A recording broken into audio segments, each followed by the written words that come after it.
Hello and welcome back to the Fantasy Take TV podcast, the Round 8 review. We're going to go through some different things this week. Buy planning's on the agenda.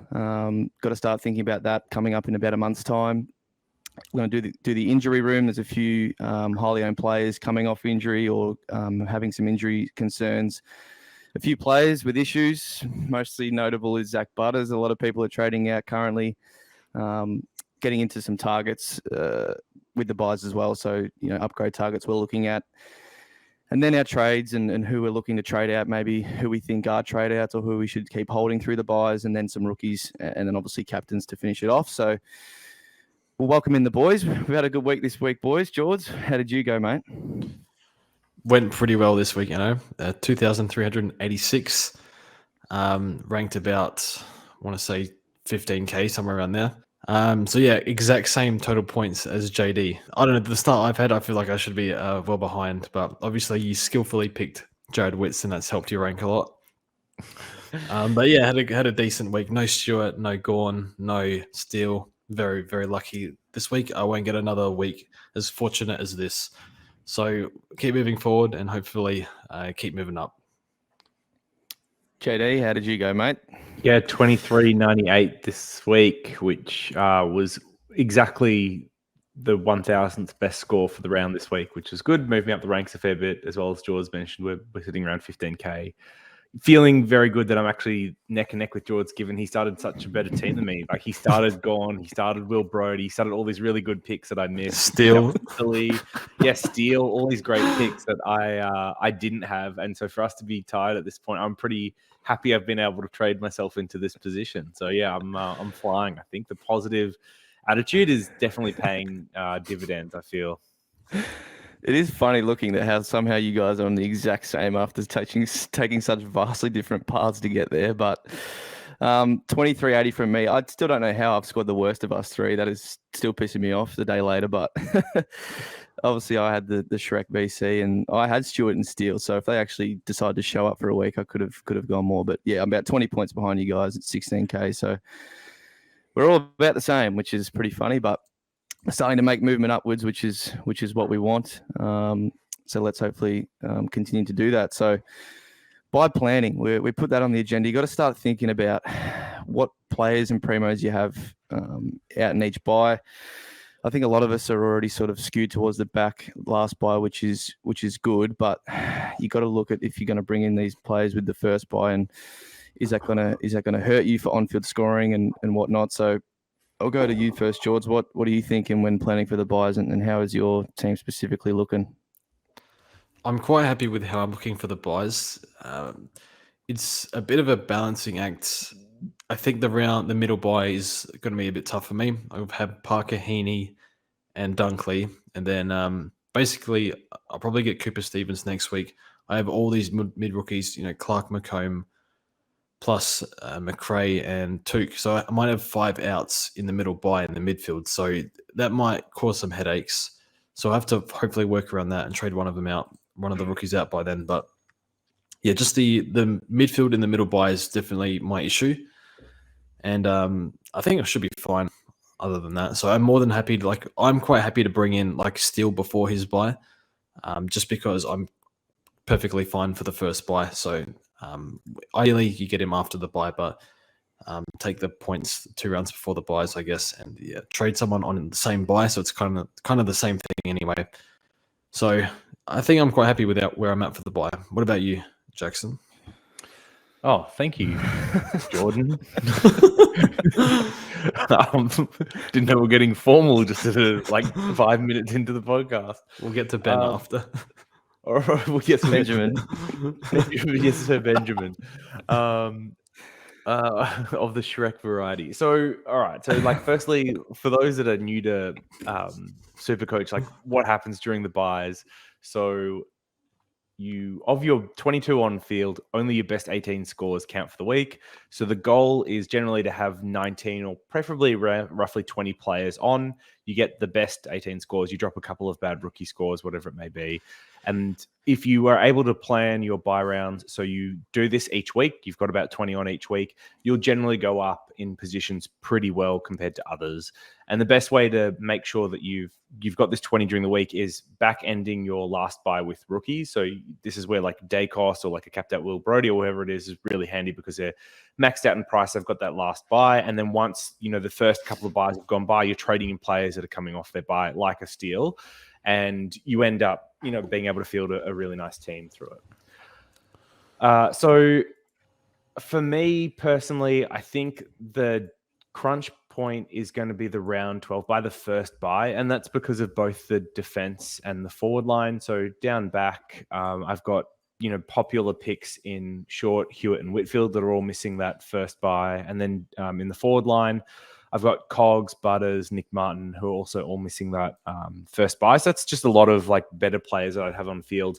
And I think the challenge is that when we look at the rookies this week, the best rookie options, they've all got that first buy as well. And so that makes it really tricky how to actually balance my team to make sure I can kind of field that kind of 19, 20 target for the first buy. But once I get through that, I think my team's set up really well for the rest of the buys. And I'm not too worried about 13 or 14. It's just making sure I get through the first buy all right.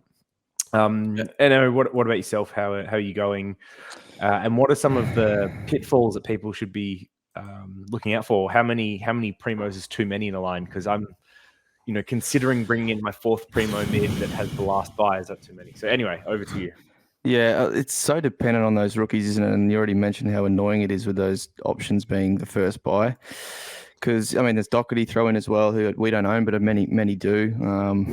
So I'm tempted. Like I've got DeConing, obviously, Dacos and Hinge, and I'm just, I think, going to be holding them through that buy. They'll really help me there. And then the midfield, like Hamilton, Rioli, I'll probably be getting this week. They don't play. I've already got Steele, which you guys don't, who's out as well. Bruce and Hayes are out, so that doesn't help you praise owners either. That's, you hopefully got a rookie option there. You can field maybe, I don't know, if you get a Stranatica or something.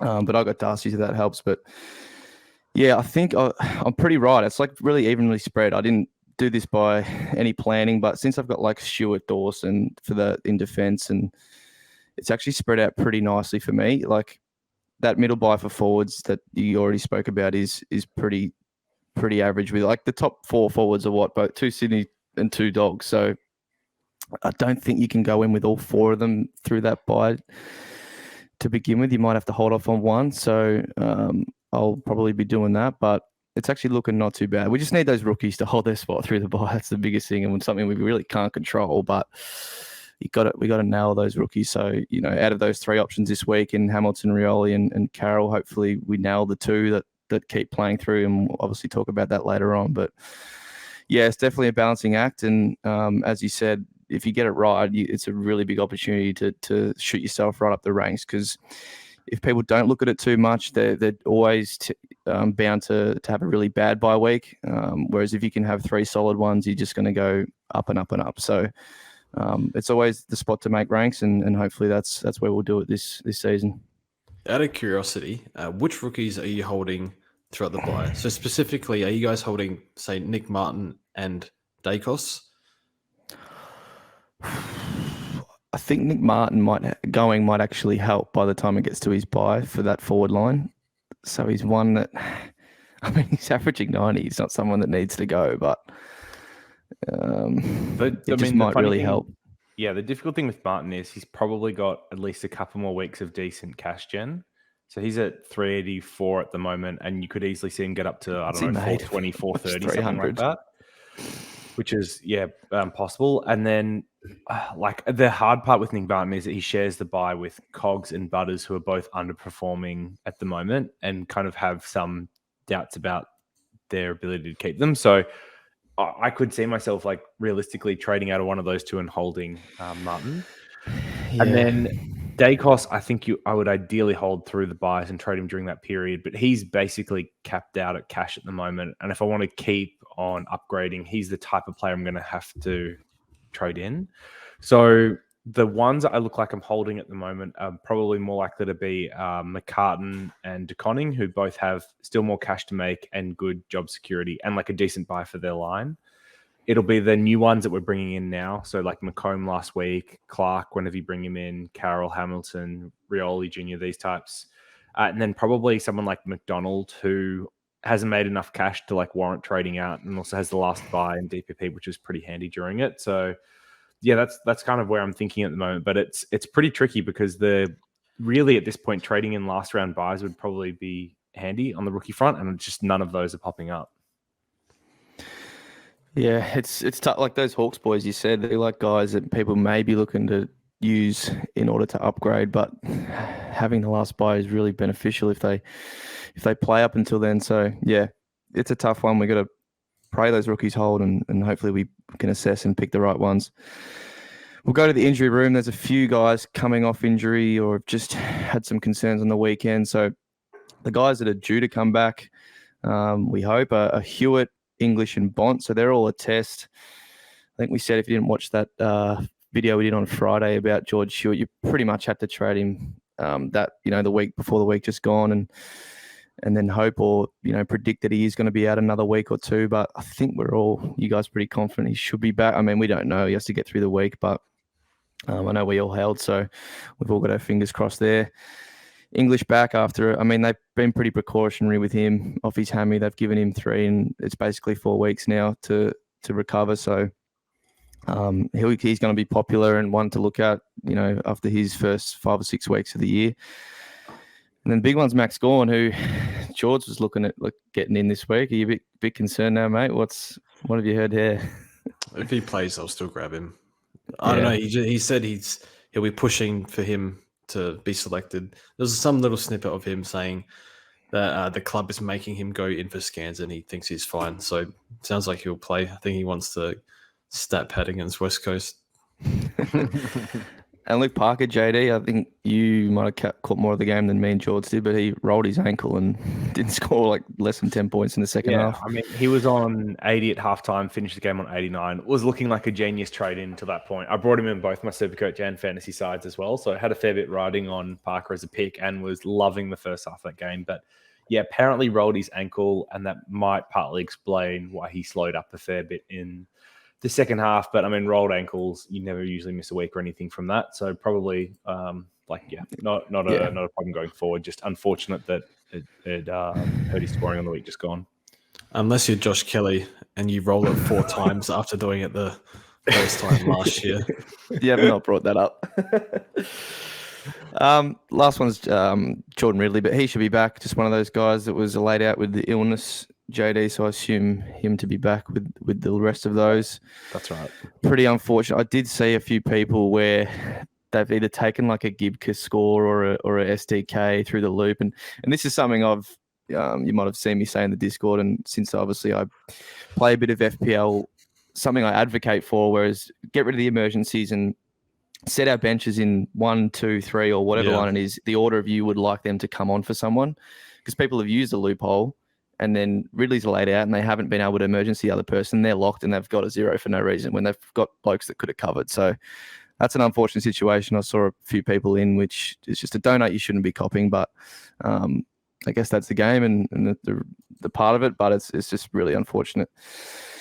All right, some issue players. George wanted this at the top of the agenda. He wants to bake someone, I think. But Zach Butters. It's just unfortunate because we're all about positivity and optimism out.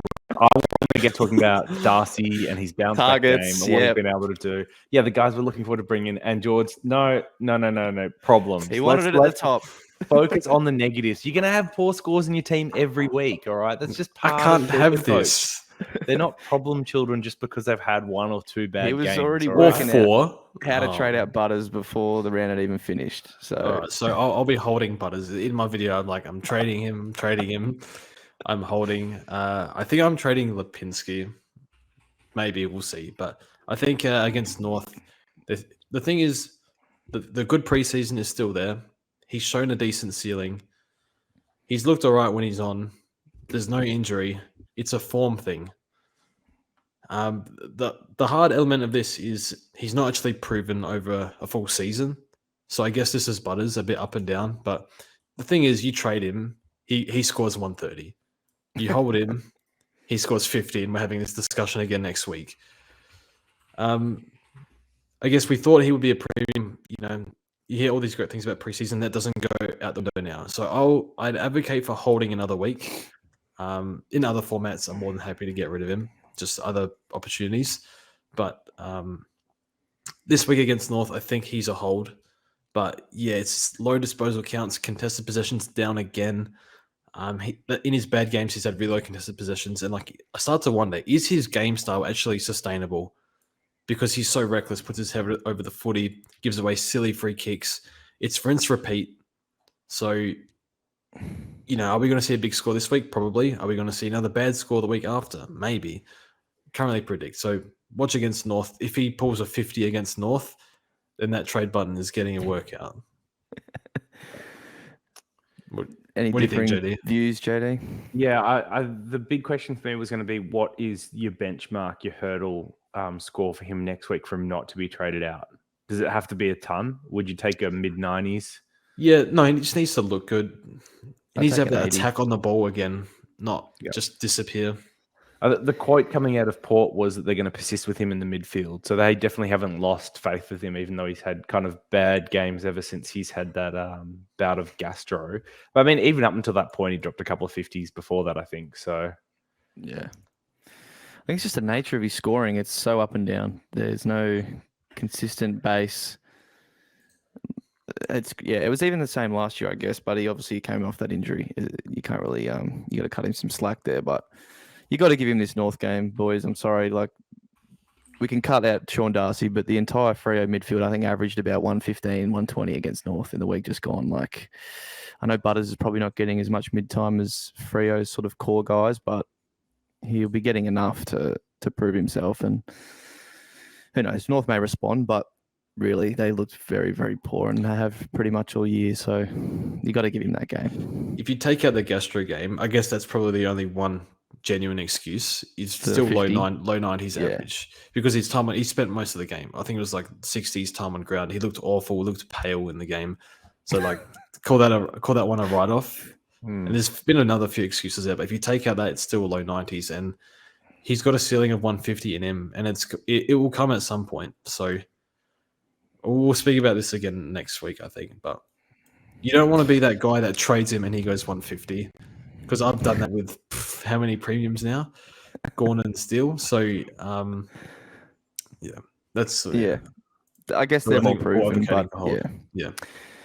We'll go into his forward counterpart and someone we were just talking about in the buy section, but Cogs, these two do share the same buy, and we sort of did envisage that maybe one of them has to go to help us there, and he's just getting zero mid-time. It's just not happening. He's we thought maybe it was when Lockie Ash was doing tagging for 2 or 3 weeks, he might get more after that stopped, but Lockie Ash wasn't tagging as far as I can aware on the weekend, and he was in the midfield over Cogs. So I don't know what's going on there. I don't know if it's going to change. You can never tell with that club and that coach. What are we thinking about Cogs? I'll start with you, JD.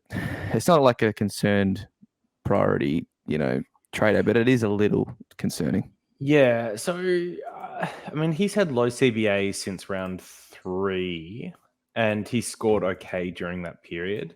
He's got West Coast in 2 weeks, which I think is a pretty positive sign. And his break-even's not cooked yet either. Like I think he's still like a 70 or 80 or something. He's break-even. He had a good score a couple of weeks ago. So I think of the options we've kind of talked about, like with, Butters, for example, Cogs is someone I'd be more likely to hold in the short term just because they've got those things going for him. And then if you were still unsure about him, move him on during the buys. But look, you could always hope that Leon Cameron's been sacked by that point and things will turn around just based on that. We could be bringing in lots of GWS players. Like Kelly might be a trade-in option. Who knows? But yeah, like I think it's baffling. I wouldn't be trading him over Butters, and if I didn't have Butters, I probably still wouldn't be trading Cogs this week anyway. Unless there's something amazing that opens up for your team, it's just hard for me to see that being a good trade. And it just feels like they got smashed. He played a poor role and still ended up with a 70. Like that's not terrible for a forward. Yeah, this is like Lockie Ash, Tom Green. That's justified. Taranto, the top 3 midfielders. Then you got Ward, Kelly in the 30 CBAs, Cogs in the 20s. Well, it's just weird, the rotation's going on, short. So, like, he's not a trade out, but do you have, what percentage chance or how confident would you be in him averaging like 95 plus and being a season hold? Is that diminished quite a bit now? Not in this role. I think he's like 85 to 90 in this role. Still, it's okay, I guess. And then it's the moment you trade him is the moment he goes into the midfield. So and you don't know, are they going to put him back into the midfield? Because he trained the entire preseason there. Isaac Heeney did the same trade. I think Papley had 6 CBAs. Heeney had 1. That's another story. But he trained in the midfield. So I think he'll be used there a bit at some point. I don't know. So who knows? Like, trying to predict GWS players is just mission impossible. Because what happened when you traded Josh Kelly last year? Straight back into the midfield. That's what will happen with Cogs. And that's why I've held Whitfield, I've held Butters, I've held Cogs, and they've all come good. And same with Degoe, they're all come good. Whitfield went into the midfield, mate. He did, actually. Oh, man, this is more like, what are you doing, Leon Cameron? It doesn't make any sense. I mean, we've got him here. You might as well talk about him. What? Oh, yeah. I mean, Whitfield's been on the, do I trade list. This is like the first week where you say, no, hold. This is like the best role we've seen in ages. Just hold. He's like back-to-back 90s. You're chilling on Whitfield. Move him on to the buys if you still don't like him. But his break-even's down to 64. He's almost a trade-in target, boys. Let's go. Let's go. In the wrong section. Oh, yeah, definitely. Degoe, JD, you've put him here. You want to quickly touch on him? This is just a sad pick, right? His last 3, his 3-round average is 70. If I traded in Will Brodie 3 weeks ago, I would have made over 80 extra points. I would have had more money. It's actually nuts. I guess for the few that probably jumped on him like I did, I think you just hold him because he's still getting lots of CBAs. He should, in theory, come good, and he also has the last buy, which I think outside of, ironically, Brodie are probably the only 2 forwards that have that last buy, which is pretty handy. So, and none of the rookies really have that last buy there, unless you've got Connor McDonald in the forward line. So I think it's just a hold, just because he'll be good through the buys. Even though, scoring has not been good. He needs to turn around form and bring back that 110, 115 post buy average for us. All right. Well, there's a couple guys here, but we want to move on to the positive section, George. I mean, we've got Heeney here. I mean, he's just I think when they tag with Rowbottom, one bloke always got to, has to lose CBA. Why is he? Who put him in the issues JD list? put him here. He kicked 0 goals 3. Hold on. Yeah, I know. That's the worry. He had a set shot 20 meters out directly in front and hit the post. That is so un-Heeney-like. If that's not a danger sign, I don't know what is. This is more like a question of there's a little bit of smoke. Is there fire here, right? With Heeney, 86.3 average over the last 3 weeks. Lost CBAs again this week. Are you a little bit worried about whether or not he's still a top 6 forward from here to the end of this season? Well, it'll depend on who gets DPP. I think Baz is lined up to get it, and Bont is borderline. And Baz is butchering the hell out of it as well. So, and he's spending time forward. So, I think he'll be on the edge of top 6 just because the role. Well, it's actually worse than last year. At least he was pushing up to the wing a bit more. Last year, I think the past few weeks he's been more forward rather than starting on a wing like he did earlier in the season. So, would I bring him in? I think you just wait. I think you go Parker over Heeney. But I still think he's a good pick, and 170 score is not going to scare me or anything. This is Heeney. He's a forward. I think he had a few CBAs a week before, so it'll be a week-to-week thing. I'm just staggered that they put Papley came back and he had 6 CBAs. I can't believe that, but I guess he's like the little firework they put in there, and he just goes back to the forward line. It's that type of thing. You know what I mean? And then Rowbottom with 40-50 tagging, so that takes one guy out. That can happen. I mean, Heeney kicks 2 sodas. He's not even. Yeah, exactly. This discussion. Anyway, we'll move on. There's Torino there as well, but we can talk about him later. In the targets. In the targets. Yeah. Okay, or if you want to. Save it. Let's get positive, JD. Look at the first name on the list. Turn it around. I'll let you talk about our man, Jordan Dawson. This was coming. This was definitely coming. And we finally got a 130 score. And if you want to be an overbeliever, if you want to be an overachiever, you've got to be an overbeliever. And we have overbelieved in a couple of picks this year, and we've seen them come through this week. We've seen Dawson come through. We've seen Shrek come through. We love that. We love the belief turning into results. And a good game out of Jordan Dawson. It's funnily enough, it's the same problem we've talked about him with every other week this year. there were still points left on the table because the role was still moved around mid-game. And I still don't know what the Crows don't know where they want him to play. He's a bit of a Mr. Fix-It, a bit of a put him everywhere, kind of depending on what's happening with the game. And sometimes that means bad things, sometimes it means good things. But yeah, I mean, he was everywhere this game, got behind the ball a lot, but then also later in the game worked up the wing, was taking, contested marks, entering inside 50, kicked a goal. So lots of good stuff out of Dawson, and definitely someone that people will be looking at this week because he's a middle buy and he's at a discounted 520k price tag. Obviously had a really strong run home last year. Once again, I think he averaged like 115 on a wing last year. George, you are the Crom fan amongst us. Is Dawson someone that you'd be recommending as a trade-in target this week? Or are there other round 13 players that you'd be more inclined to look at in defense? He was on the thumbnail, but that doesn't mean that George will bring him in. He changes it straight after, but... No. Giordano is in this week. He's coming in. Yeah, he's our best player, or the Crows' best player. I'll definitely bring him in. Here's the thing. We have enough trades and enough cash gen to get close to, if not the perfect team or the ideal team. So is Jordan Dawson a top 6 defender? I think he'll go very close. I think because he's finally pushed up into the role that he was recruited for. No, JD? I don't think from here he's top 6. I think he's close enough. I think he's capable. But the problem is there's, I think, 3 good round 13 defenders. So Stewart, Dawson, and the one we're going to talk about in a second, Dale. And of those 3, only Stewart is a top 6 I would probably have. But I think Dawson's close enough with upside that and at a good value price that you're fine to take him if it means continue to upgrade your team. So yeah. I don't know. This seems like a little bit of divergence in philosophy. I'm okay with not having all the top guys in each line at this point. I've probably got a few more trades than you, George. So I'm planning on correcting or upgrading a couple of underperformers later on. But I think you'll be happy enough with Dawson that you wouldn't need to do that. I mean, for me, I have 14k in the bank. If I want to upgrade to someone, it's got to be Dawson. So I grabbed the points this week. And I believe he can push Tom Stewart.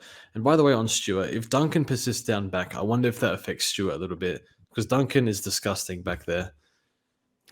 So keep an eye on that. But perfect post-buy target for Stewart now that he's dropped that one in. Dale looks really good too.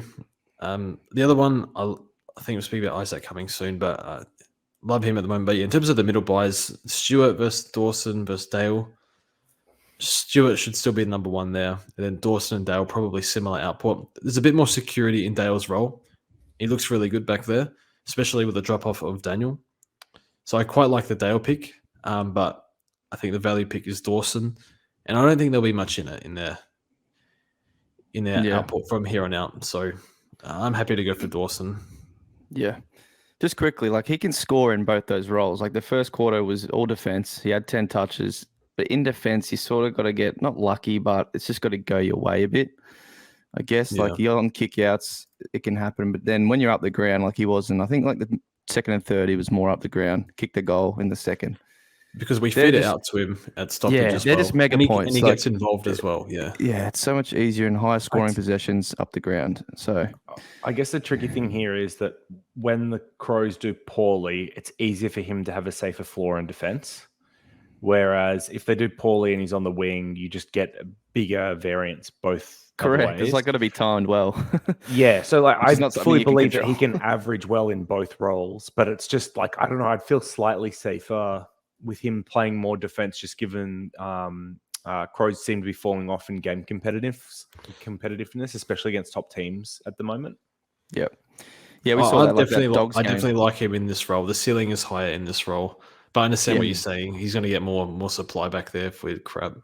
Yeah. It's almost like you want him to start in defense, and if Crows are playing well, then move him out into the wing.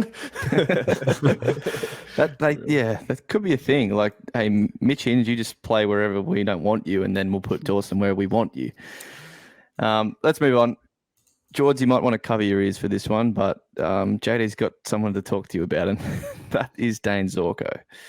Dane Zorko. Now, someone that us and pretty much every other Supercoach content creator up until a week or two ago was saying, do not touch Zorko with a 10-foot pole.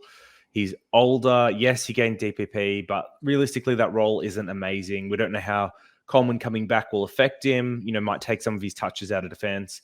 And then also he's had problems with his calf Achilles region with like scar tissue from a previous surgery kind of hampering him. And you're seeing him limp a lot in the back of games. As a result, he even got subbed off early in 1 year, which is part of the reason why he's so cheap. But with Coleman returning, we actually saw great things happen to Zorko from a Supercoach perspective, and he was thrust back into that mid-forward role that saw him average nearly 110 last year. He has gone 33 and 46% on CBAs the last 2 weeks, which is much higher than basically none that he was having before that at that point. So at 520K, he looks like someone that could actually push up into that 105 to 110 range from here to the end of the year. And obviously playing in that good Brisbane side as well, which should help. The risk, of course, is the stuff we've already mentioned. He's an older player with injury history. And so you could be shooting yourself in the foot, much like people that brought Hall in earlier in the year. But a risk that I'm looking at taking just because last buy, I need defenders in that last buy. And at 520K, he's 50K cheaper than someone like a Sicily, which might let me get a better upgrade next week. Well, it will definitely let me get a better upgrade next week.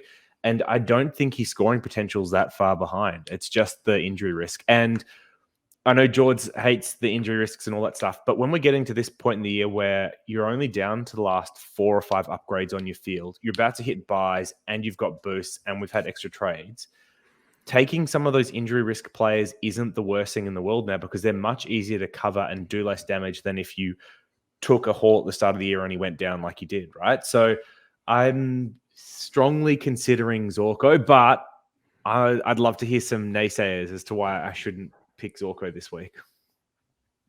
You cannot be serious. We have players that will match his ceiling in defense. And, I want to pay, because he's a little bit cheaper, I'll take him. Pay for Sicily, dude. Forget this dude. He had a limited preseason. He's limping early in the year. Okay, he's not limping anymore. He had this, I think it was the other Achilles he had 2 years ago, and then miraculously got through last year. So, really, is he worth the injury risk for saving 40, 50K?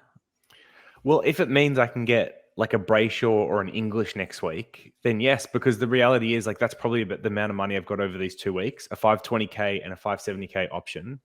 And I think he's the best at 520K. And I don't think Sicily's the best at 570K. So that's kind of where I'm leaning towards at the moment. I would love to have Sicily on my side. He's a much better pick.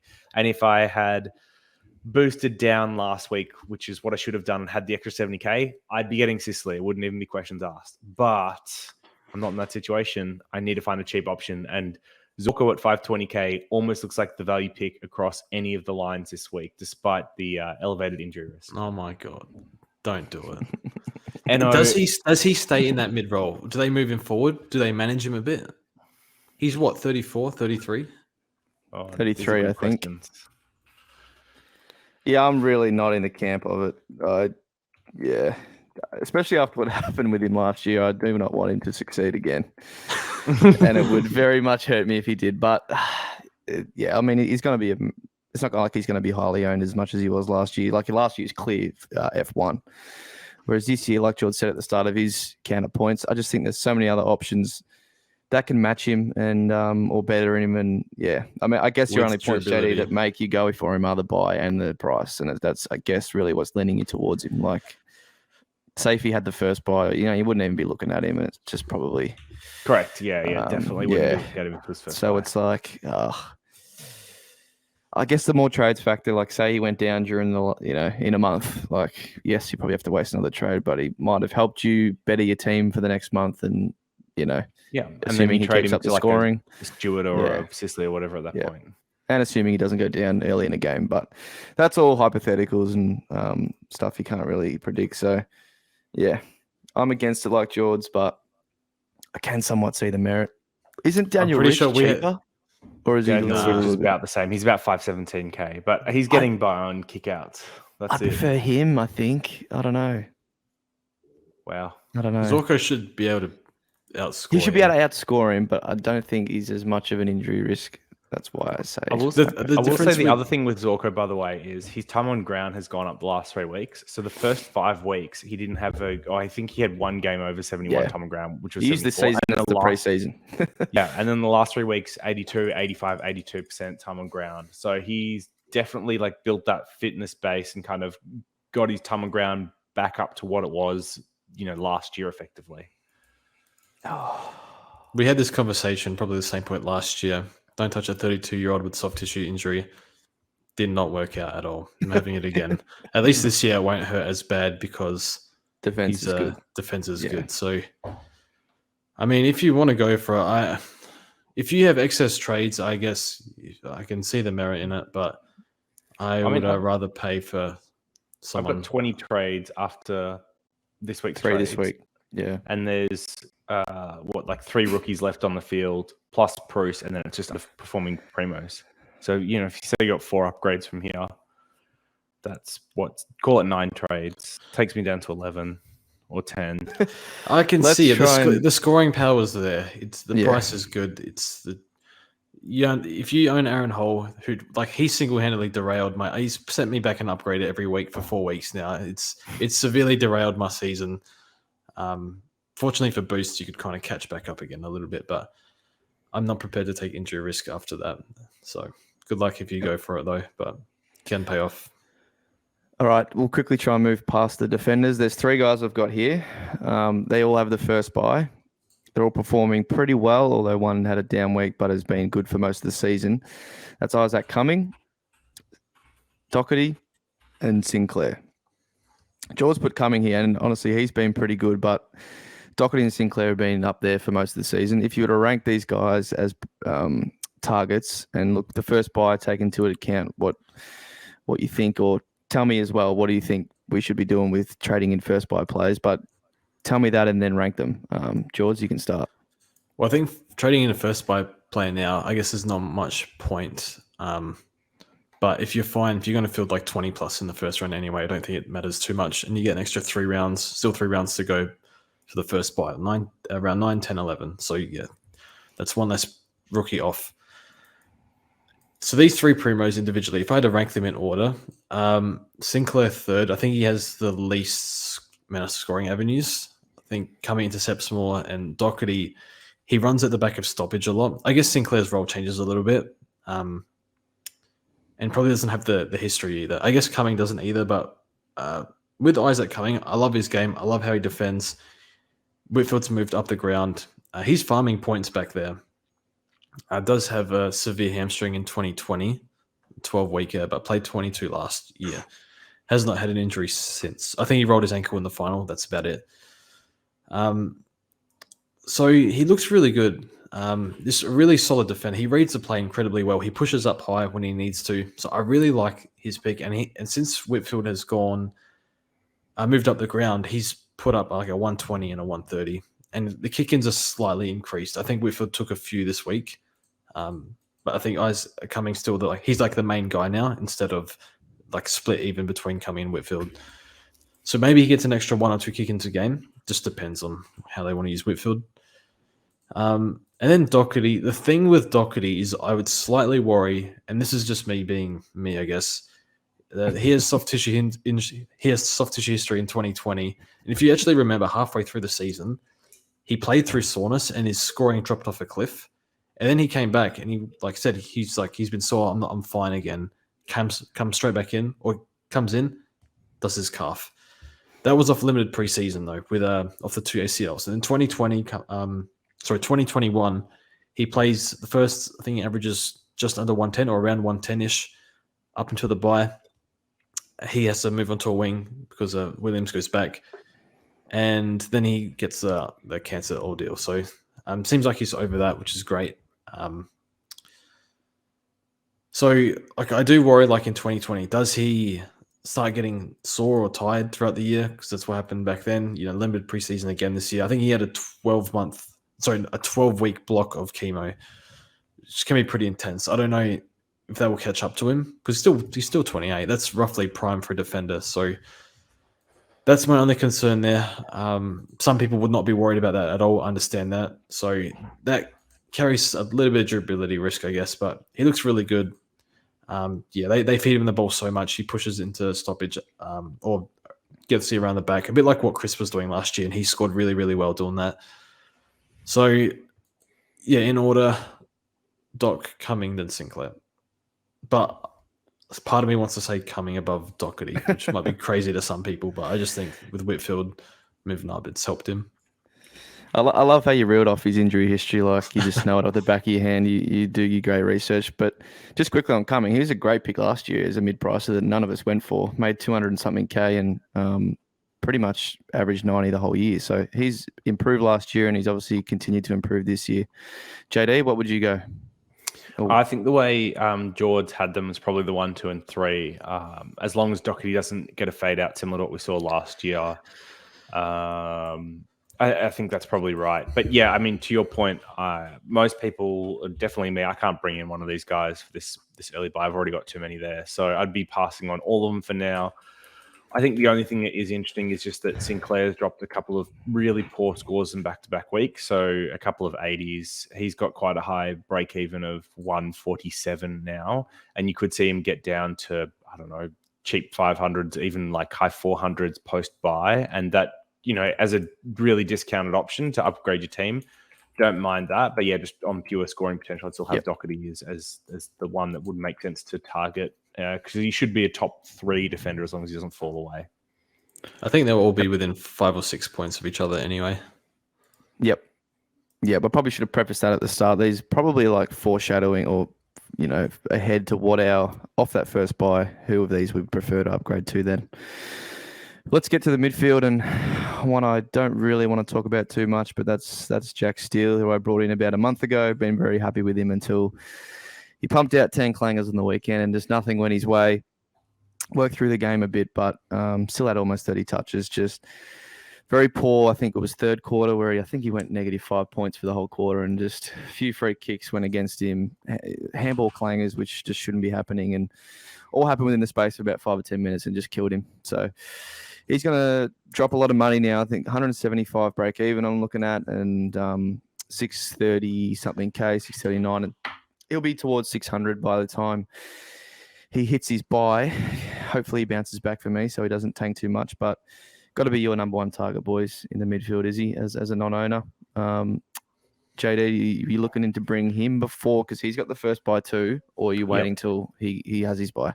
Yeah, so Love Steele has always been part of my targeted finished midfield in both this format and fantasy. And actually, just a little fantasy fun fact to give you an idea of what good form he's been in. So longest streaks of 100+ scores in that format.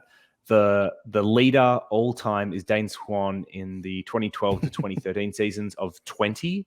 Jack Steele just finished as second place, having a string of 19 games where he did that from last year to this year. 2 points. So so to give you an idea of like consistency and the form he's been in, like sitting behind him is Tom Mitchell during I think his Brownlow years. Like that's the caliber of fantasy Supercoach player, and the ability that he's tackling and work around the ground kind of gives him that safe floor. So yes, absolutely trading him, and I'm like stoked he's had a poor game to get a little bit cheaper. My plan was to bring him after the bye. The tricky part is this poor game's kind of come a fair few games out, and so it could wash out of the system and his price go back up. And then I'm also conscious that after this week, I think their fixture opens back up again a little bit. So they've got, I want to say it's Adelaide and North. Yeah, so it's Geelong, which is another tough game, but then Adelaide and North. And so I could like really be tempted after this week to bring him down at a 600K price tag, get him for 2 weeks, even though I'd then miss him for the first buy. But yeah, the plan has been to have him as a trade-in target afterwards. I just have to see kind of how he scores this week and what his price gets to, and whether I stick with that or shift gears. As the one that started him last year, George, you've managed to avoid it. Did you predict this happening, or? I thought I was going to pay 670, 680 for him because he went on that run last year and he was gone. He stayed, I think, high 600s, low 700s, and he did not look back. Fortunately, so lucky. Like Gorn's not gotten too out of control. We kind of did for about, was getting worse. Now Steele, very lucky. I'll look at him next week. I think he can come down a bit more, but it just kind of suits where I need my upgrades to happen. So I'll look at him next week. But yeah, so lucky that this happened. Yep. Like, yeah, unbelievable luck. Fun fact on Steele: he's in less teams now than in round 1 at the start of the year. So a bunch of people traded him. Yeah, well, probably bunch of people traded him out after the poor start in those first couple of rounds, and he's only just starting to get close to the amount of selections that he was in round 1. So, yeah. But very good. Well, I think he was in like 50% before Took played the way he did in the preseason. Yeah, and then everyone swapped into Took. A lot of people swapped into Took, and then people saw Cripps, and then people got traded him out for Cripps. Basically, it's trying to find an avenue. We wanted to start all those guys. It's just the structure didn't allow. But let's move on. Someone who I am very much looking at and wanted to bring in many times this year, but obviously he's dropped his poor score a couple of weeks ago, or just a couple of lower scores, not poor, but he's coming down, and that's Andy Brayshaw. He had that 77 down at Cardinia Park, and he's got a break even of 120, and he's put it back-to-back weeks. A solid week against North, and you could probably hold off on him for one more week, which I might be doing. But he's just a very solid upgrade target for me. That works in a lot of ways, scores a lot of points in different areas. Gets involved in chains and uncontested stuff as well as what he does in the contest. And as an owner from last year, I loved owning him, love watching him play. Want to get him in for that Shrek to spray action, but you boys don't own him here. Is he someone? Would he be top 8? He's probably not a lock for top 8, but would you have him in your top 8 for now? And what's your sort of views on bringing him in? He's got the last buy, which is obviously also a positive. Oh, that's probably the one line where it's a negative, actually, for me anyway, just because Tracker Neil, Oliver, and Petrarca have already got 3 in there that have been good value options. Neil to start the year, and then Oliver and Petrarca over the last couple I should probably ask the question then. Let's put Track in here too. As me, who owns neither of those and has obviously Neil and Oliver between those two, let's talk through who you think you'd, because I probably can only get one right before the buy. So we'll go for Brayshaw first. JD, what's your thoughts on him? So I guess to answer this, and it's interesting because we haven't really discussed so much, is what is the benchmark for a top 8 forward this year? Sorry, midfield. Midfield, yeah. It's like historically, as low as 105. Last year, I think it was 115, right? So Merritt was M9 with a 115. Brayshaw is currently running at 119.3. So roughly around 120. And that has him exactly at 8th at the moment. But you've got people like Took Miller behind him, who you'd expect to, potentially overtake. Jack Steele's at 114. You'd expect him to potentially overtake by the time he is out. So, I don't think it's unrealistic for him to carry on around this 119, 120 average, given he's got a couple of tag games already in there. A couple of big scores as well.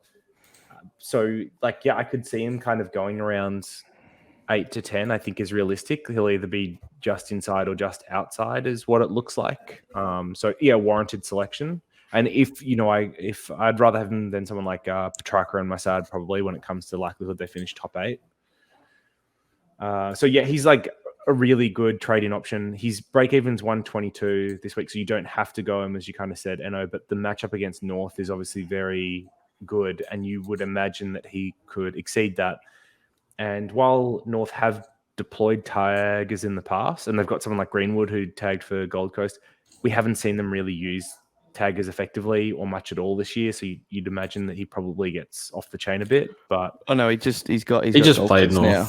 He's got Gold Coast. Oh yeah, he did. Of course, he's got Gold Coast. Sorry. Yeah, I'm still on North mode, but anyway. So plays Gold Coast this week, which was once again a good matchup. All the analysis still holds true. And yes, Gold Coast have used Greenwood as a tagger in the past, but probably won't use him this week against Brayshaw. But yeah, they haven't really been tagging much. I mean, they used Rao for those defensive roles, but didn't really do much actual tagging as part of that. So it seems like he'd be pretty safe to run against them this week. But yeah, George, what are your thoughts? Brayshaw, someone you'd want to bring in? Yeah, so in the final team, I think you want Neil, Cripps, Steele, Oliver, McRae, Took. You want those 6 for sure. And then you put a blanket over 6-7 players, I think. So yeah, more than happy to bring in Brayshaw. I have him in the 119 to 115 range for the year. So I have him equal with Petrarca, which probably doesn't help if you're picking between the two. I just think Petrarca's back half of last year, I think it was about 122. I think it was even more if you include finals. Yeah, I had him for it. Yeah. Talk to me, George. What do you reckon? Petrarca? Yeah, they got a couple of good weeks coming up. So that's the thing that scares me. But I mean, I Freo have the Pies the week after too at home. That's pretty juicy as well. I think you probably want to grab track for the Northwest Coast back to back, I guess. I think Oliver will probably go. Petrarca seems to go better against the better teams. I think you were saying that earlier in the last week or something. But yeah, I'd be more than happy to have both. I'd probably try and get both in. I think it's just whoever at the prices. The Crows boys, there's even maybe Walsh later on, potentially. Yep. Just a whole heap of players, maybe like Parrish. There's heaps of players that you can go for. So as long as you have the top six, and then maybe Callum Mills, not sure. But yeah, I'm more than happy to. Like if I had Brayshaw in my final team, I'd be very happy with that. Yep. Yeah, it's tough. It's a tough call. If I don't go one, probably can't. If I go one, probably can't go the other. And probably won't get the other, to be honest. You'd probably be finished your team by then. So it's a tough decision. Darcy Parish, he's been on fire the last few weeks. I think he has quite a high 3-round average, coming off a 139 on the weekend. So JD, how'd you see his game? 127.73 round average, 123.45 round average, and that places him as top 5 in the midfields for both of those metrics over the respective 3 and 5 weeks. Yeah, he was good for us again on the weekend. Obviously, been a lot of criticism in the media about how damaging he is, and I think they've probably downplayed him a little bit during that period, and it's more just like representative of Essendon as a whole being poor rather than it being Parrish as not as a damaging player. I mean, once again, it's kind of, as George mentioned, there's a bunch of players in that blanket kind of group that you could throw in, like a Mills, Laird, Parrish, Brayshaw, Petrarca, whoever it may be. So I don't mind him as an option at all. If Essendon comes good in the second half of the year, which is probably unlikely, but if they did, there's probably some upside with him as well. But realistically, first buy, you could wait on him unless you were also trying to get Steele. And at the 615k price tag, there's probably others that are better value that we've talked about, like Brayshaw and Petrarca probably score about the same, but 40 and 60k or 70k cheaper. So just hard to see Parrish being picked over those unless for whatever reason you didn't have Cripps and you didn't want to get Cripps. I don't know, that'd be weird because get Cripps. But then you could, I guess, get Parrish. I don't know, it's weird. But yeah, no, like for the first buy mids, you have him both behind Cripps and Steele at their price points this week. So like, yeah, it's just hard to see him get picked, even though I don't mind him as a pick. Yeah. And another man we don't even have here is Sam Walsh, but probably just on the outer at this point in time, their midfield mix-up is, changing a little bit week to week. Every start of every quarter, I just see him waltzing towards the forward line. It just pisses me off a little bit because I love watching him play, but that's just what they got him doing at the moment, and that's with Hewitt out of the team as well. So he's still getting mid-time, but yeah, it's a bit annoying. They haven't relied on him like they've needed to with Cripps being bad the last couple of years. And kind of this is the regression no one expected because he's still a young player on the rise. He did come very quickly back off that syndesmosis, so they're probably still nursing him through. He's probably not quite 100%. But I can see him going nuts the second half of the year. The Crows boys, George, quickly touch on them. I know you were big on Benny Keys a few weeks ago. You didn't jump on, but he's had a couple of just low tons. And Roy Laird's been really good, since I think he's pretty much gone 120 every week and he hasn't dropped a cent pretty much. So what's your thoughts on those guys? You think, with the Crows they've started to tail off a little bit, or they're in a downturn. Do you want too many mids from some lesser teams, or what's your thoughts? I think you can grab one of them as you like M7, M8. They're both solid picks, I think. Laird has a bit better history. Keys, I still think is fine. Yeah, did butcher a little bit on the weekend, but still, I think he can go 115 for the rest of the year. Yeah, he looks really good. I think he's probably our best player along with Dawson this year. So I'd be happy to bring him in. I just think right now, probably waiting for Steele, you're going for Took. You don't have Cripps. I guess Brayshaw's 570. I'd probably prioritize those guys first. Just better price, better situation for those, I guess. But yeah, wouldn't put a priority on them. Laird's an interesting one because he's the highest ceiling. He went 120 post-buy, and that's what he's doing now. And with no Sloan in the midfield, it's a few more points to go around. I think we're just giving Berry and Hateley a run in the midfield at the moment, but probably keep rotating a few youngsters in there. So should be more points for Led, I think. So yeah, I think you can maybe Led slightly ahead now, just from what I've seen. Right. But in the last 5 weeks, Laird hasn't gone below 116. Crazy and he also had a consistency. 143. Yeah. So he's been, and I think that was his only score actually under 120 during that time period. So he's had 4 games, 120 plus in the last 5 weeks. The other thing on Twitter, sorry, he was struggling this week with sickness and he pushed. Is that what you said? Yeah. I was about to go into that. Yeah. So the rumors were that he was sick. Well, it's not even rumors. It was confirmed by the club that he was sick and got up this week and still went 123. So, and that's in Big Crow's losses as well. He's actually one of those guys that, you'd think coming off the injury would have had been slow, dropped some cash, and we'd be like eyeing him off at 580 this week as another option against Brayshaw. And I'd probably be in on Rory Laird over Brayshaw at that price. But he's at 630k, and it's just pretty hard to justify bringing him in. But the last guy, Tuke Miller, I mean, he had his down month. If you manage to avoid starting him and pick him up at sub 600k, or if you still haven't, he's 608k, he's going up 73 break even or something. Pick him up now or forever hold your peace, because I think he's ready to explode. Maybe not in the very short term, but the back half of the year, I think his draw in Gold Coast really opens up.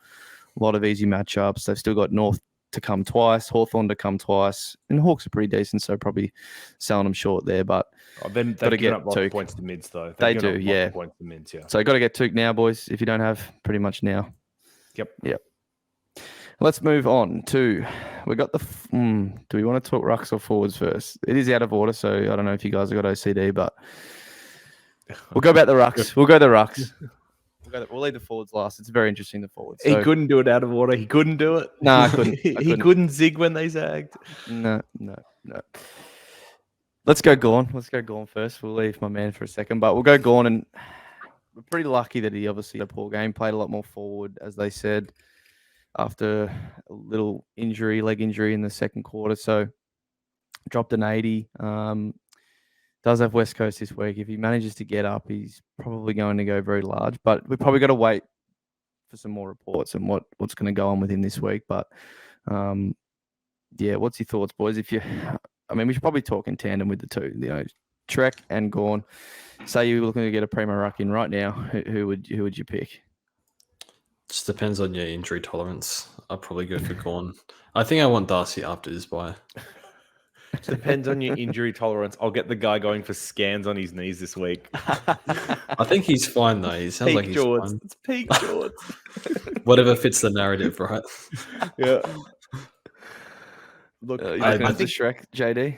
Oh, so firstly, before we jump into the conversation, I just want to praise Enno one more time, because the only time you fail is when you fall down and stay down. And it would have been very easy for Enno to abandon his beloved Shrek. But not only did he back him in, he backed him in with a vice captain this week, and got the best captain score of anyone for the round. So, that's huge, huge reps to you, Enno, for sticking fat with that one. If I was to bring one in this week, I would bring in Darcy. I was going to start him this year anyway. And I think given his price point, I'm still hunting value, and I'm happy to incorporate a little bit of injury risk in my team at this point in the year for the value. So at 80k difference, I think Darcy would be the pick for me. We've seen that his scoring can be better than anyone's, and he gave us a little bit of a reminder of that on the weekend. He had 20 hitouts to advantage in that game. 20. That's a phenomenal number. Look, I was chopping up the footage, if you haven't seen my video, and he had 7 in the last 10 minutes. So he probably got absolutely no points for that, but it was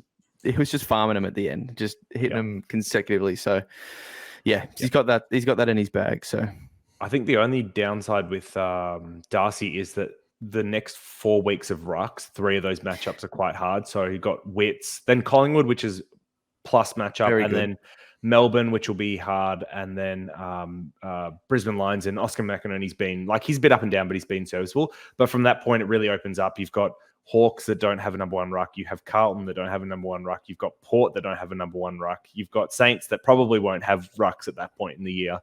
I think Darcy's the one that I prefer, but you could definitely wait 3 or 4 weeks once he's got through that hard part of the fixture. and then jump on him around or just after his bye. Thanks for organising my trade plans after the bye. That'll do well, I think. If Bruce gets to that point, but yeah, make the switch then. Well, that's assuming Darcy doesn't find a way to go 170 through the next 4 anyway and get to like 800k. 700k. Yeah, I'll pay. No worries, I'll pay. We got plenty of money this year. Oh, jeez. George, I think you're set. You want going pretty first? much. Yeah. This matchup this week. I know I don't see the scans as an issue. We'll get a bit more information, then have a better it's a idea. bit early. So, but yeah, more than probably want both of them in my final team. And I know you have Wits, JD. So Yeah, probably the way he's getting his advantage. More than happy to have him as well because he's farming him like no tomorrow. I was going to say wait till that train ends. On the disrespect on the run sheet to not have Wits in there. So Wits has had 4 of his last 5 scores go over 130. His last 3 is 143, 136, 132. And yes, he plays Freo this week, as we kind of already mentioned. But then after that, he's got the Dogs. Steve Martin can't hit out to advantage. Then he's got the Hawks. Then he's got North. And then he's got Crows. And then Port. And then Collingwood. And then Richmond. And then Essendon. I mean, there's like 7, 8, 9 games in a row. If he stays fit, there's a lot of hit outs to advantage still to come. So basically, there's 5 good ruckmen in the entire league at the moment. Yeah, the 3 that we're talking about, Wits, Darcy, and Gawn. And then like the St Kilda duo is good when they're up and fit and firing. But yeah, there's not many other good number 1 rucks going around at the moment, at least to stop Supercoach scoring. Yeah, I'd heavily advocate for Darcy this week. Of course, that probably goes without saying. And a few did go Hewitt to him last week in the court, so well done to those boys that did. That was very well rewarded and slapped the VC on. So credit where it's due. But let's get the forwards. George wanted me to do the forwards first, so we'll quickly go on to them. We've already ticked over the hour mark. So Tim English, to me, he's easily a top 6 forward. He's been they've been very conservative, the Dogs, with his hammy. They gave him an extra week, and just want to see if Steph goes straight out and he's straight into the ruck position. They got Collingwood this week. It really tempts me to get him straight in off the bat with that very easy matchup. Like, we know what he can do around the ground regardless of probably which ruckman he comes up against. But the fact that he can probably have a decent competition in the ruck and put up a good performance with the hit out side of things as well has me intrigued. What do you think, Jaws? You're probably waiting on him. I know you've already got Parker and Heeney, so you're probably not getting him till after his bye. So I probably answered that for you already. But would you advocate for other people that may not to jump on him straight away, or probably wait a week? Off a hamstring, I would not bring him fresh off a hammy. Wait a week. Pretty simple. I don't think I'll even get him for the year unless I move cogs on for him if I can somehow manifest that. But you have questions over the scoring that he showed? No, I just overtraded. I think I'll have enough trades. It just depends. Like, literally the only person that like could run out of trades, but I should be fine. I think I finished with 7 or 8, 6 or 7 rather. But yeah, I mean, English, I guess I would wait. Don't want him to redo the hamstring or anything like that. Once he gets through one game, then a bit more confidence. So I'd wait on that. Yeah. JD, you'd have no Heeney, and you got the other 2. So is he someone you're looking at now, or someone you probably wait a bit on? What's your thoughts? Yeah, no, that's like, I would definitely consider him. So yeah, there's 4 players averaging over 100 in the forward line: English, Dunkley, Heeney, Parker. And so realistically, you can only have 3 of those. I've only got 2 at the moment. I don't have Heeney. So English seems like someone I would definitely target. He's 121.6 average for the 5 games he played. He had a low of 96, showed a ceiling of 150 plus. I think if he gets through this first game, I am off as a target next week, maybe even over some of these discount mids, just because the forward line so sparse with 100 break even. Look, there is a chance he goes 130 and puts a fair bit of cash up on.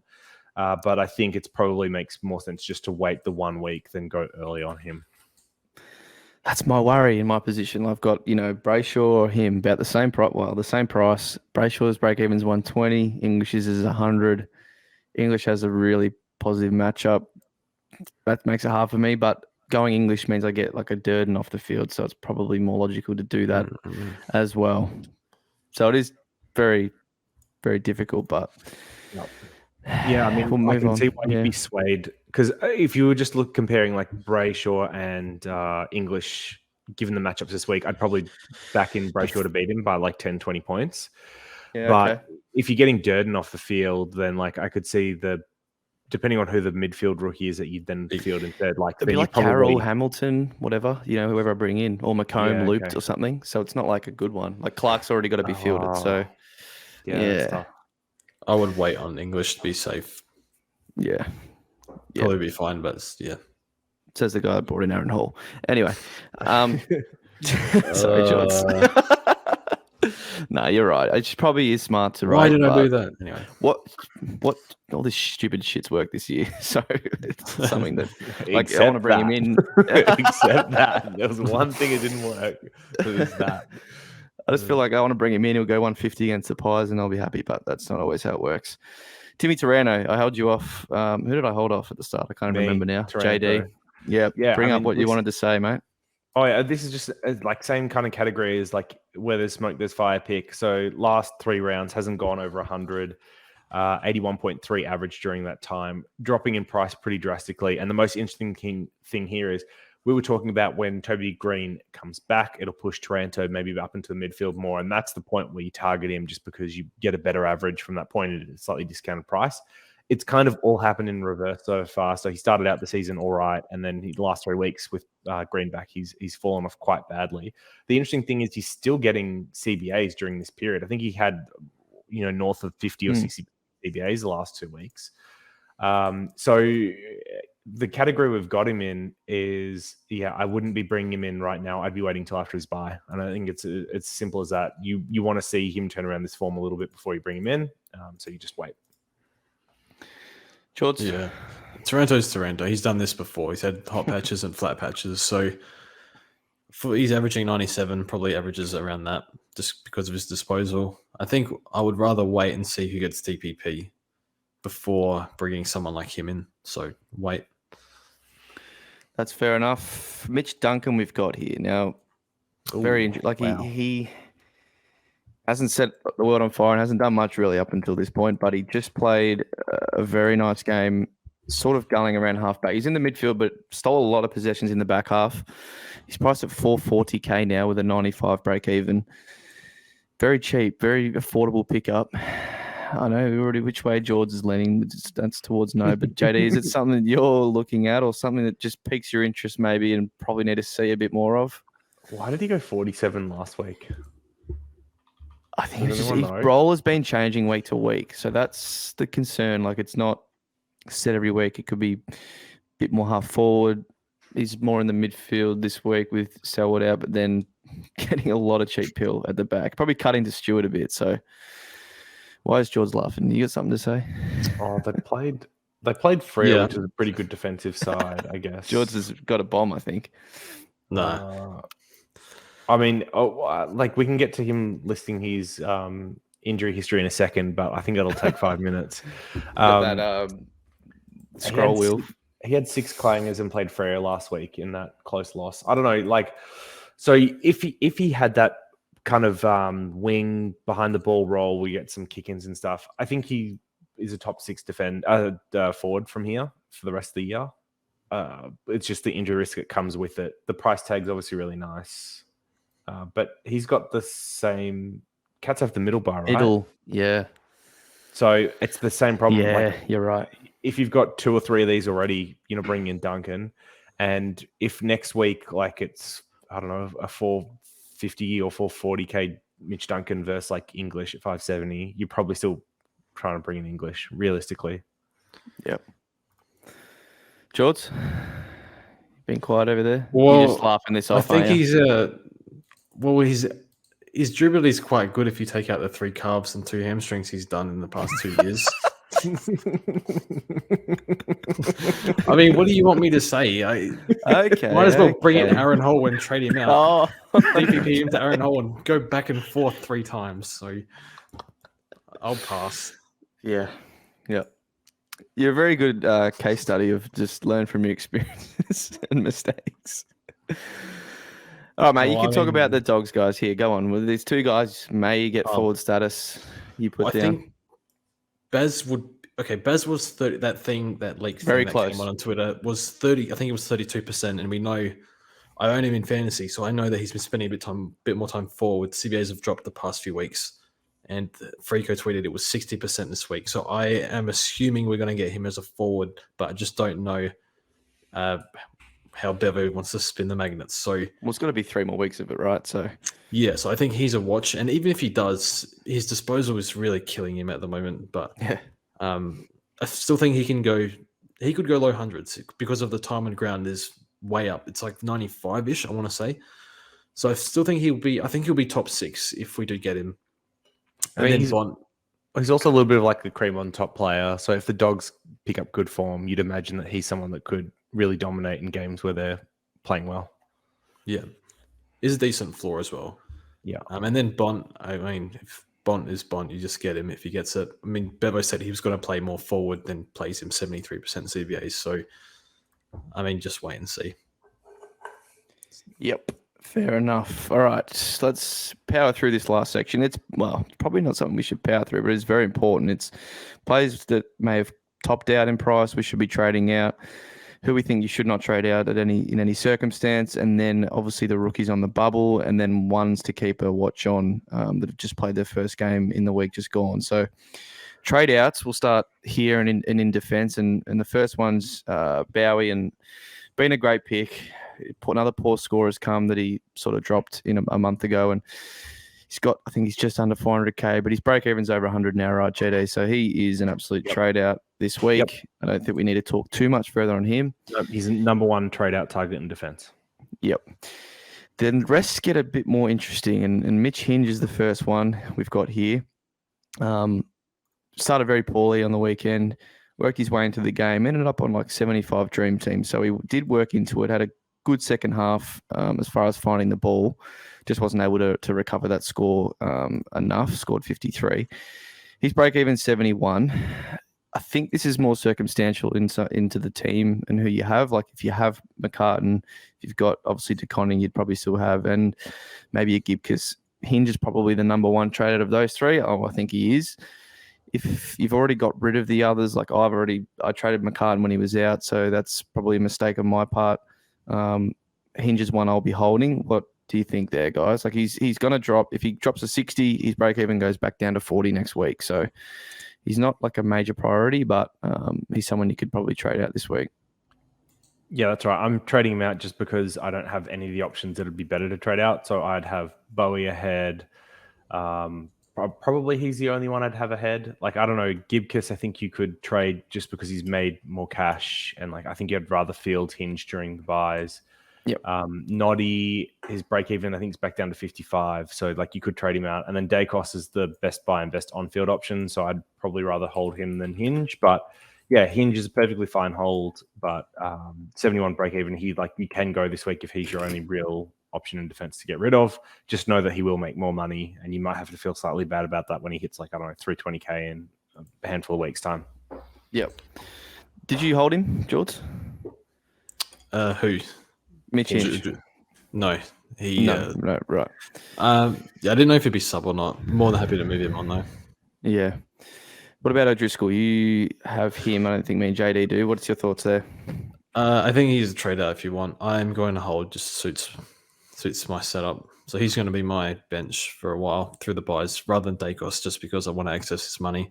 It's a bit annoying because I'd rather hold Dacos, but I got 5 perimeter defense now. Just okay with fielding McCartan on field. So yeah, fair enough. Let's move to the midfield, and one man that I've already traded out, and that's Jared Berry. Very disappointing that him only scoring 65 against the West Coast. But I would have had to hold Horn Francis anyway. So Berry, he's got to go as well. His break even shot up, and 101. Yeah, just pretty disappointing. There's potential in the pick, but he just hasn't been able to capture it. And finish on about 100k made if you've still got him at this point. So it's just a little disappointing, but he's got to go. Horn Francis, you guys got any thoughts on him? Time to go. Yep. Yeah, you can definitely trade him out. I mean, yeah, Berry's in the same category as Bowie, which is like has to go this week. Yeah, Horn Francis could be held, but he's more than comfortable moving him on. I think I moved him on 2 weeks ago. Haven't regretted it. I assume anyone moved him on last week's probably in the same boat. Yeah. Josh Ward, we've got here. He's had the rest, so he'll be back this week. I think his break even is still very achievable. Just he hasn't made much money at all. I think it's like 60K. Again, he can go, he might not. He's someone I might just go to access some money to do an upgrade, but I can see him being held as well. Just sort of praying he turns around some form. Got a week off and maybe he comes back in some better nick. But yeah, he's either way, not one way or the other. Rochelle, I think if he hasn't gone already, he's definitely time to go. He's break even. What's that? If you got a handy, JD? 63 dropped another 17K on the week just gone. So yeah, yep. He's got to go. Then we got Roses. Yeah, I don't think you jumped on board, JD, but George, that's. Oh no, I've got Roses. You've got Roses as well. Yeah, I was worried about this, and this is what this part plays into the Rioli that we'll talk in a bit. But just small forward. And I guess Roses is playing in a worse team, but they had a win, and he just wasn't any part of that. 50 tog, 60 tog week just gone, George? Yeah. 69 tog and then 56 tog. So he's made, 60K, and now his break-even's going to be maybe poor the for a big couple of weeks. warning here was like bring him after the calf was like the thing that we needed to pay attention to. Yeah. But it could just be like variance in small forwards. It's just really unfortunate because after back-to-back 70s in his first 2 games, he didn't need to do much to make 100K. Like pretty easily trot that in. No. And Yeah. instead, he didn't do it. he probably will. Yeah. He'll probably make more money than what he's at now, like 198. But the reality is he's got 2 weeks of bad, 50s break evens just because he's got the 14 in his system, and you need to access cash quickly. I don't really have time to wait for him to, get to the next 2 weeks and then maybe make some cash and whatever it may be. Like I'd rather trade him, and whoever I trade in this week is going to be priced the same as him in 2 weeks anyway. Yep. So I think just like, you can obviously hold if you've got bigger problems, but I'm happy to already cycle him back out to access the money. And I think we could just say the same can be said for the next guys. Dixon, I mean, he's been dropped due to his off-field behaviour. Clubbing. Durden pumped out at 60 for me, and now his break-even's back down to 6, which I said, I think in our last pod is someone that could maybe be held, and he's, job security role, all that's very fine. So he's someone I might just stick through the buys with. McDonald, same can be said. Durden. Yeah, he played really well. He was good. Yeah, he was good. And with Martin out for probably the next couple of weeks, maybe he gets to play the field more. I don't know if that's a thing or not, but I didn't even know that. I think Durden has got a 6 break even. He's probably got 2 more weeks that you could keep him, and then he's got the same troublesome first buy. So I'd wait for him to get to 230 or 240 the next couple of weeks, and then flick him. Yep. Let's get to go. Oh, we'll quickly go. Nick Martin. Guys, can I just say one thing? Connor McDonald is my favourite rookie for this year. He's been shafted in the worst role, and he's just constantly ticking along, giving us 45s and 50s. We can hold him to the last buy. DPPs, he kicked a few snags this year as well. So yeah, appreciate Connor McDonald's work. I know it's been a very incremental process of making money. That's an unsung hero if I've ever heard one. Well, he's been some would say pick from 203K. Some would say failed pick. I think he's a hero. Right. So he's made more money than Ward. He's made more money than Rochelle as of right now as well. So, and he's got DPP and he's got the last buy. Like, yes, you don't want to put him anywhere near your field, but he's actually been much more useful to me than these other rookies. He's going to come through for us in the buys. George is feeling a 55, maybe a high 50s. I'm not sure he's cracked 55 yet. Maybe he has. I'm not sure. Ward's only gone over 60 once. I know that. Yeah, he had C-Mac had a 55 last week and a 55. Sorry, like 2 weeks ago, and then a 55 in round 2. So there you go. That's his high score twice. We're going to get a 65 in the buys. Don't go crazy, man. Don't go crazy. All right, let's wrap this up with, quickly, Nick Martin and Bruce we've got here. They're not guys you should be looking to trade. If you are, you're probably a little bit mental. I mean, Nick Martin, maybe in a week or two, he does have that first buy, as we mentioned, off the top. So, I don't know, man. He's averaging 90. I don't see him as one that needs to go, but... Yeah. It was it's more a lot just of like cash. once we started listing out the rookies, it's like, oh, there's not many left that you shouldn't trade out. But yeah, like Bruce and Martin are the definitely do not touches. And then I think there's almost no situation where McCartan, DeConning, McDonald, or Durden are trade outs this week either. No. Let's get to, this is very important, the rookies on the bubble. And there's probably three main targets. Well, there is, and then there's probably one in the ruck that may apply to a few people, depending on your setup. But we'll start with Maurice Rioli. He's got the mid-forward status, and DPP may be a big help during the buys as well. So that's going to be handy. He's got the 82 average over the 2 games. Played really well from what I mean. He was electric at the ground watching him. I was in that pocket actually where he chased down Nick Dacos, and then he set up another goal with another chase down, and yeah, the whole team was loving it. So I don't know, like a 90 and a 70, yes, it looks very good. I mean, the West Coast game, he just filled up at the end with some goals to boost that score. But the 70 odd that he scored this week off the back of some forward pressure was really promising. Negative 92 break even. I think his job security, is secure. The scoring is just the big thing. Like it could be Roses 2.0 and we could get it within 2 weeks of each other, or a week even. Like it's just something that could happen. I think the positives are, what of our next 2 games? I think they're Essendon and Hawthorn, or vice versa. So that's a bit of a positive with him. But I think of these 3 here, his job security is the best that we're going to talk about. So what are your thoughts on Rioli? Are you two bringing him in? George? Not sure. I think the job security is the selling point, and the DPP. Yeah. Might be able to like hold him for the rest of the year, because I think I've got enough money to finish the team with what I've got once they all keep going up. So someone you can hold through the buys, I guess, which would be nice. So has the first buy, which I think is good, because that means you can second and third, you can just hold him. They all do that we'll be talking about. So yeah. So I guess I just look at his VFL numbers and I'm waiting for a 20 score. I think he was averaged in the 40s or something in the VFL for fantasy, but I mean, I'll take your word for it. If you watch the game, saw him live. So, I mean, that's just watching it. That doesn't mean, again, his scoring is going to be good week to week. It does it. But watching him, he was awesome. It's just, is that something you can keep up? And it's just not something you always get the opportunity to do. Like, a big chase down tackle like that, like that's worth a good amount of points. It doesn't mean you're going to get one of them every week. You get a couple of them. It doesn't mean you're going to get them every week. They're just, I mean, if you keep doing it, it's something that you'll have more opportunity to get, but it's got to fall your way. Jack Carroll, JD, you speak to us about him. He started the game with 0 touches in the first quarter, but worked his way into it. Yeah, and then finished on a 59. So it kind of shows where his scoring power's at, especially when he had, I think, a score in the 90s the first week, like a 90. I can't remember now. It was about that, yeah.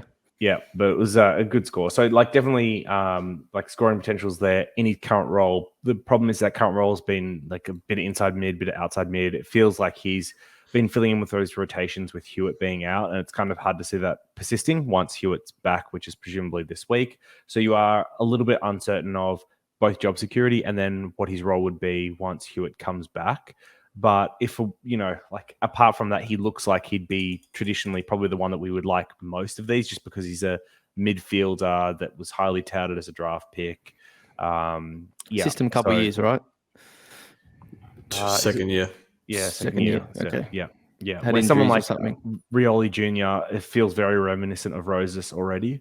And then Hamilton, who we'll talk about next, plays for GWS. So there's a lot to like about Carroll. I guess, the other thing that we've mentioned is like all 3 of these players have the first buy, and I don't know if you can bring in all 3 of them. So, or like even 2 of them with the same first buy.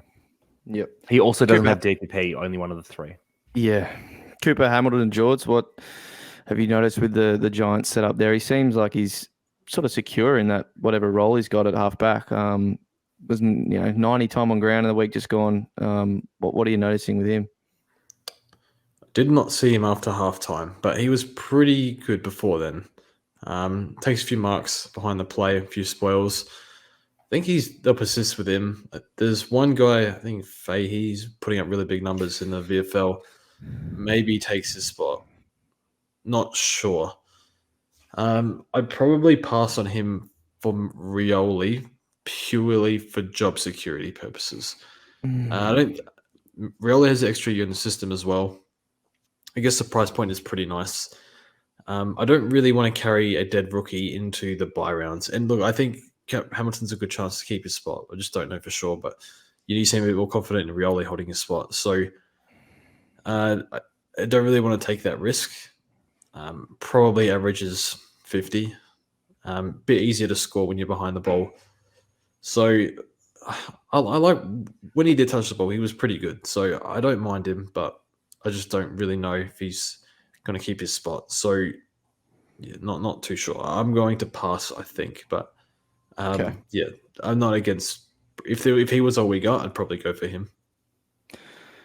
Let's do the difficult task in ranking them. Like probably most people, if you're boosting, are looking to bring in two of them. But anyway, at least I think everyone will be bringing at least one. So rank them in order. It's tough. It is tough, assuming obviously they're all picked and named. For me, I think, yeah, just with the job security, I'm going to go Maurice number one, even though I think it could be catastrophic with his scoring, but I think he will play for the next month, and that's what we want through the buys. It's probably got to be 5 or 6 weeks, right? Because he's gonna want him for the last two.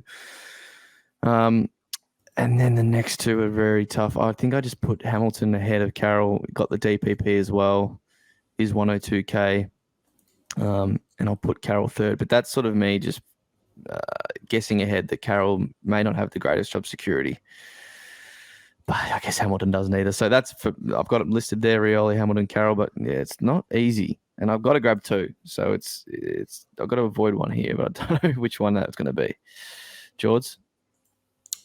It's a tough one. I think first, I'd have Hamilton third. I just favour the extra in the system of the other two players. It's weird with Carroll because he would not be playing if Hewitt wasn't out. So does he hold? He was playing really well in the VFL, wasn't he? He had a good few weeks. So he's like, I guess, knocking the door down. But yeah.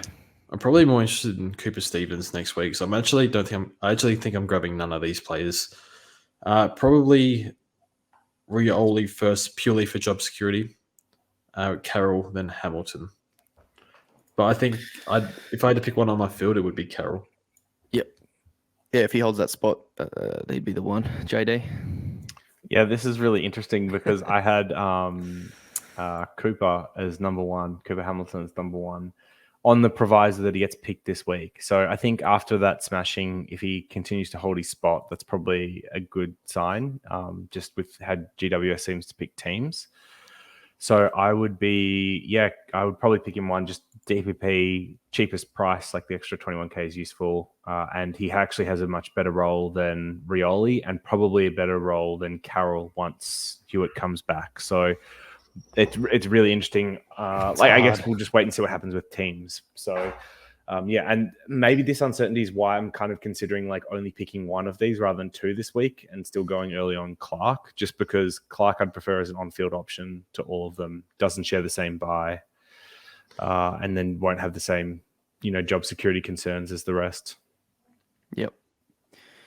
All right, let's wrap this up quite quickly. We've got an hour and 30 here. There's one more to talk about on the bubble. That's probably Stranatica. If you have a spot there, you're a praise truther. You've got, someone like Dixon R3 or Hayes or someone still sitting there that you can cash in. He's probably your man. I know there's Aiden Begg below there, but I think Stranatica's no. Yeah, I just didn't like what I saw from. But he might be a good player, but it's just still too early. Stranatica's at least been around for a while. He's on a list quite a long time ago. He's been toiling away in the waffle for a while and looked pretty decent against the Tigers last time he played. So he's had the week off. He's on his bubble. You assume he comes back into the team. If you are a praise owner and someone that can get him at R3, would you look at him, George? Not sure he holds. I think he's still their best option, but do they want to persist with BJ when he comes back from the hammy? Not sure. So for that reason, I'll pass. JD, I mean, none of us are in this position, old George, but he's probably getting a primo. But yeah, if you were in that position, would you look at him?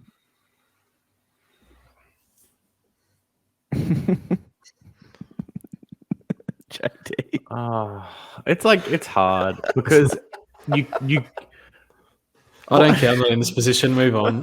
No, I'm not in this position either. Oh, sorry. You guys want to go fast. Sorry. You had no time for thinking. I don't hate it anyone's just because, a dead rookie at R3 is like, whatever. Okay. Move it on. First game is to look at. Yeah, Clark, go for it, You JD. could still bring you in this week. Cooper Stevens, Yep. mid for Geelong, 66 if he holds, he'll be a good option. Jai Miss went well, 75, and was a dead-eyed dick for Freo, but probably can't bring him in. And then the only other one that might be interesting is just because people need defender options for downgrades for the next 2 weeks is Buka Kamas and Rory Thompson for Gold Coast. Both scored pretty poorly at 41 and 38 respectively, but I don't know. I think we'll reassess next week as whether they're real options that just have job security during buys. Yep, we can talk about them in a future podcast. Some people might want to go on early on Buku because they want to get backline cash. I'd be hesitant. Yeah, I think we'll hold though. They got forward injuries. They got a lot of injuries, yeah. A lot of If Keith and holes to English fill. come back and he holds, he's interesting as an option. Yep. We'll do that Friday video as well to talk about probably more in depth Rioli, Hamilton and Carroll, what we think after teams are dropped because it is a bit hard. But let's do the captain and vice captain boys and head off here. What are we thinking? Obviously depends on if you got any loops around. I've still got Mitch Owens, so Saints play fairly early in the week. I'm probably looking at McRae VC and then a plethora of options as a captain. You know, could go Took maybe if you trust him. Clary against West Coast looks pretty nice, just safe. So McRae to Clary is what I've got right now. JD, what are you looking at? Yeah, I guess just like the only loophole I'm potentially going to have is Stevens, which is early game or like mid game. Yeah. And the only real option before that is the dog. So yeah, I think it's probably McRae into Neil or Oliver. Yeah, Neil does look tasty as well against the Crows. George? McRae into Neil. Yep. Maybe could go Gorn, but see the injury report first. Yeah, if I don't change my plans 5 times. All right, boys, been a pleasure. Been a long one, but an important one. There's those rookies are going to really determine, like, the job security is going to be important. That's why I just had Maurice at the top, because I think he will play through the buys and it will be important to have that body. But something we'll assess on that Friday video. We'll decipher it more and how our teams are looking with trades. But been a pleasure, boys. JD. Thank you. Thanks, Eno. Thanks, George, as always. George. Pleasure. Catch you guys on the next one. Cheers.